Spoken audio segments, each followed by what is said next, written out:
when my son was 2 years old, one day I showed him the character E on a piece of paper. The next day, he will point to the different E in the street, including this huge upside-down E painted on the football field. I was amazed that he can learn and generalize from just one example. When my little daughter saw this Picasso painting, she screamed, "Face!" right away, even though she has never seen such a distorted face before. Of course, being my children, they are naturally very smart, but how is that possible? Computers today aren't this intelligence. Computers can only do things that they are trained for.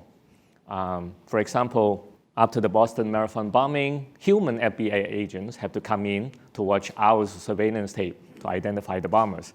Computers cannot do that because they don't even know who and what to look for.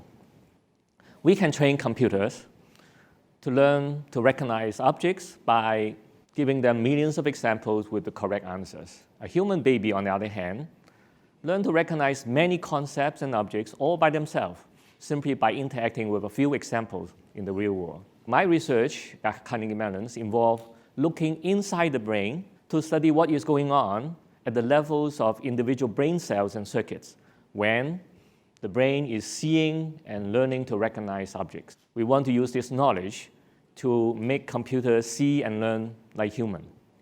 For human, seeing is a creative process. There is a distinction between what our eyes take in, which are fragments of the world, and what we perceive. We rely heavily on our experience and knowledge to make up the image that we see in our mind. These pictures illustrate what I mean. On the left, you see a red translucent surface, but really there's no red surface, only fragments of the background have been turned red. On the right, you see a white triangle, but in reality it's not there. It is an illusion. What we see in our mind is our interpretation of the world. The brain fills in a lot of missing details to make up the most probable mental image that can explain what comes into our eyes. We see with our imagination, and we create the image that we perceive in our mind. Creating this image in our brain involves the interactions of many levels of brain circuits in the visual cortex, the part of the brain that is responsible for processing visual information. During perceptions, information flows up and down across the different levels to integrate global and local information. We have observed that at the high level, neurons can see the white triangles, but only fuzzily. Neurons at the low level can see more clearly, but initially they only see fragmented view of the world. But after a brief moment, they start to represent the white triangle as well. We believe that the brain created this image as a way to check whether its interpretation of the world is correct.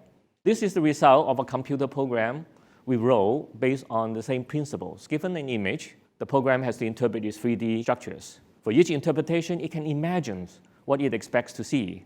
And if the imagined image match the input image or explain the input image, the program knows he got the right answer. So the brain, when it is not interpreting and perceiving the world using this process, it can use the same circuit to imagine how an object might look like under different situations. So in this way, it can actually generate a huge amount of big data based on a few examples to train itself. So our natural impulse to daydream, to imagine the future and to do creative things, and our innate need for artistic expression and art makings could actually be all byproducts of the same program and process running constantly in our brain. So these activities could be key to the developments of our abilities to learn from a few examples and to recognize objects that we have never seen before. So we want to give this capacity of creativity and imaginations to computer so that they can learn automatically like a baby. As a part of this large-scale Apollo project of the brain, recently launched, we at Carnegie Mellon are studying the actual neural circuits that enable our visual systems to see and imagine with imaginations. And we want to put this to work in computers. So we hope this work will not only help us to understand the brain better, but to make more flexible and intelligent robots. And the question I want to leave with you is, can you imagine what machines can do if they have the powers of imagination. Thank you.